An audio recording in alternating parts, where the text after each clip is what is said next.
अगर आप ऐसे ही रहे ना तो मैंने आपको कहा ना कि 16 तो नजर नहीं आएंगे, वो अभी भी नहीं आएंगे, 28 से भी कम हो जाएंगे।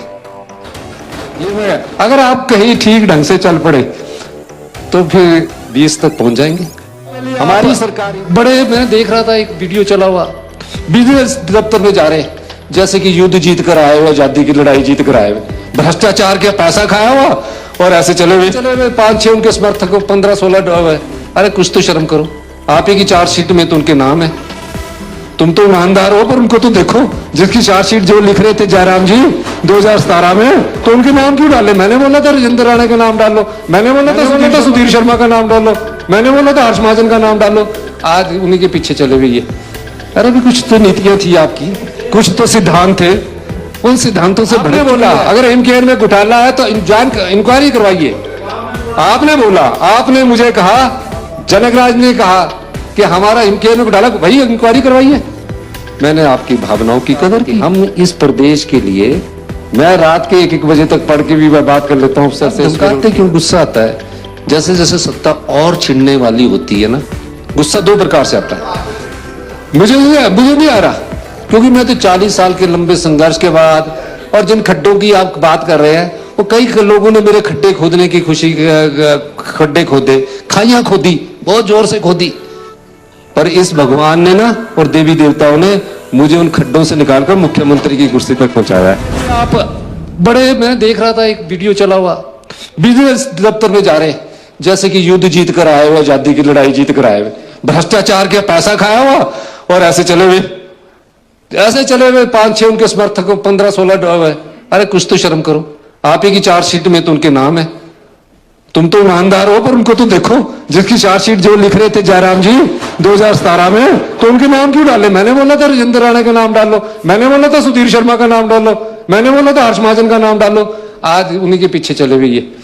अरे भी कुछ तो नीतियां थी आपकी, कुछ तो सिद्धांत थे, उन सिद्धांतों से भड़क चुकी है। अगर आप ऐसे ही रहे ना तो मैंने आपको कहा ना कि 16 तो नजर नहीं आएंगे, वो अभी भी नहीं आएंगे, 28 से भी कम हो जाएंगे। ये मैं, अगर आप कहीं ठीक ढंग से चल पड़े तो फिर 20 तक पहुंच जाएंगे। हमारी सरकार इनकी चार्जशीट पर इंक्वायरी करवा रही है, हमारी सरकार इनकी चार्जशीट पर इंक्वायरी करवा रही है, और इसमें हिमकेयर घोटाला जो है ये आप ही की देन है। जो सच्चाई होगी उस पर एक्शन करेंगे, नहीं होगी आपसे पूछ लेंगे कि किसको करना है, क्या करना है। हिमकेयर का घोटाले की बात कर रहे हैं, मेरे साथी ने घोटाला बोला, क्या तकलीफ हुई, क्या समस्या हुई? आपने बोला अगर एमकेएन में घोटाला है तो इंक्वायरी करवाइए। आपने बोला, आपने मुझे कहा, जनकराज ने कहा कि हमारा एमकेएन में घोटाला, वही इंक्वायरी करवाइए। मैंने आपकी भावनाओं की कदर की और आपकी इंक्वायरी करवा दी, इसी इस हाउस में बोला। अब मैं आपकी भावनाओं की भी कदर ना करूं?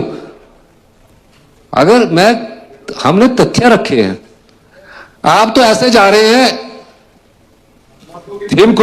मर्दों के बच्चादानी के ऑपरेशन के बिल बने, 4 मर्दों के बच्चों के ऑपरेशन के बिल बने, वो आए। अब क्यों बने, क्या बने, मैं उस परिस्थिति में नहीं जाना चाहता। मैंने तो जयराम प्रतिपक्ष के नेताजी की कदर की थी, एक विधायक थे जनकराज जी, उनकी भी कदर की, और हिमकेयर का मैंने दे दिया विजिलेंस में। और भी बोल लेंगे तो मैं करवा दूंगा। अगर कोई आपके साथ किसी की लगती हो इंटरनल पार्टी में तो सुबह शाम को फोन कर देते, मैं करवा दूंगा। मैं नहीं इसमें पीछे रहने वाला, क्योंकि जिनकी नीयत साफ होती, हम इस प्रदेश के लिए, मैं रात के 1-1 बजे तक पढ़ के भी मैं बात कर लेता हूँ अफसर से, सवेरे उठ के करता हूँ। आप धमकाते क्यों? गुस्सा आता है। जैसे जैसे सत्ता और छिनने वाली होती है ना, गुस्सा 2 प्रकार से आता है।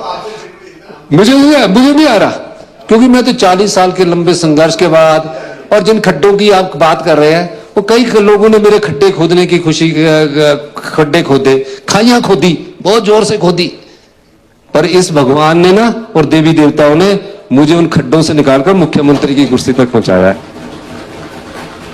हम कोई भी चीज, ना हमारी नियत में खोट है, ना सोच में खोट है, हम ईमानदारी से इस प्रदेश की सेवा कर रहे हैं। मेडिकल कॉलेज में जाके देखिए, हम चंबा के मेडिकल कॉलेज के साथ न्याय नहीं कर पा रहे, मैंने इंटरेक्शन किया। हम नाहन के मेडिकल कॉलेज के साथ न्याय नहीं कर पा रहे, हम हमीरपुर के मेडिकल कॉलेज के साथ न्याय नहीं कर पा रहे, हम नेरचौक मेडिकल कॉलेज के साथ न्याय नहीं कर पा रहे। यहां तक कि टांडा के मेडिकल कॉलेज में भी 23 साल हो गए उसको शुरू हुए, 15 साल बाद हमने अब एसआरशिप स्टार्ट की, हमारी सरकार ने स्टार्ट की। कहां से न्याय नहीं कर पा रहे? मैं आज मेडिकल कॉलेज खोलकर, मैं आज टीचर ही नहीं है, क्लिनिकल पर क्लिनिक के पूरे टीचर नहीं है। मैं आपको सच्चाई बता रहा हूं।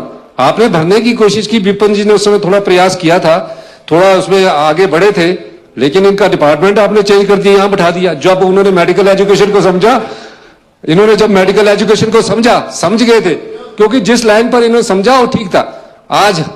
आज हम प्रयास कर रहे हैं कि इस मेडिकल कॉलेज में पिछले 40 साल में सिर्फ 270 सीटें थी पीजी की। आप भी जानते होंगे माननीय पूर्व मुख्यमंत्री महोदय, बेटी ये आपके अच्छे डॉक्टर पढ़ रहे हैं, अच्छी मेरिट में आके आ रहे हैं, वो जानती होगी पीजी की सीटें नहीं है।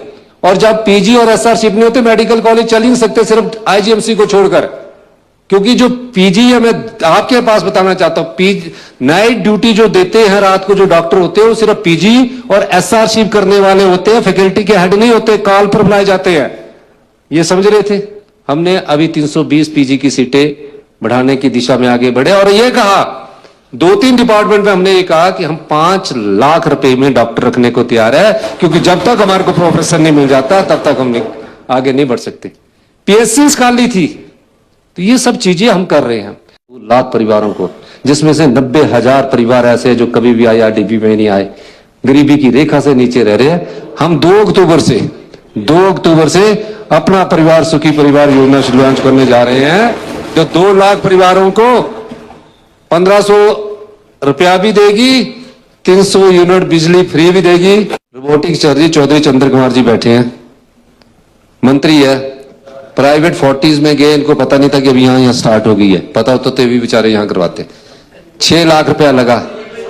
और आपको एक चीज बताना चाहता हूं, यार रोबोटिक सर्जरी का आम आदमी से 30,000 रुपया लिया जा रहा है, 90,000 की सब्सिडी दी जा रही है। क्यों ऐसी गाली देते हो? शाप तो आपको लगेगा, ये शाप उधर को चला गया। जो गरीब आदमी 30,000 रुपये में रोबोटिक सर्जरी करवा कर जाएगा, 90,000 सब्सिडी पाएगा, वो दुआ देगा जब वो पूरा ठीक होगा। हमने कहा जो स्पेशल वार्ड लेता हो, जो स्पेशल वार्ड लेता है, वो पैसा स्पेशल वार्ड लेके देने की कैपेसिटी रखता है, तो उसमें हमने 50,000 किया, 80,000 किया। अब धमकाते क्यों? गुस्सा आता है। जैसे जैसे सत्ता और छिड़ने वाली होती है ना, गुस्सा 2 प्रकार से आता है। मुझे नहीं आ रहा, क्योंकि मैं तो 40 साल के लंबे संघर्ष के बाद, और जिन खड्डों की आप बात कर रहे हैं, वो कई लोगों ने मेरे खड्डे खोदने की खुशी, खड्डे खोदे, खाइयां खोदी, बहुत जोर से खोदी, पर इस भगवान ने ना और देवी देवताओं ने मुझे उन खड्डों से निकालकर मुख्यमंत्री की कुर्सी तक पहुंचाया है।